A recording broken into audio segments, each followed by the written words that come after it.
This is Monica. She is rich and innocent. This is Monica's dad. He is a businessman. Good morning, sir. Good morning.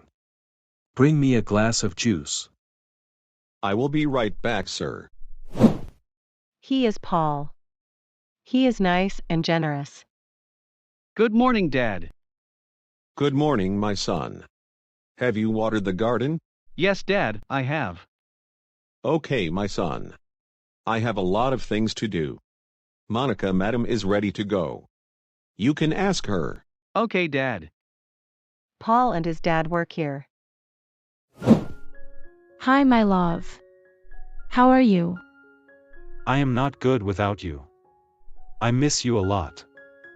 I miss you too, honey. Are you coming to college? Yes, my love. I am coming. All right then, see you soon.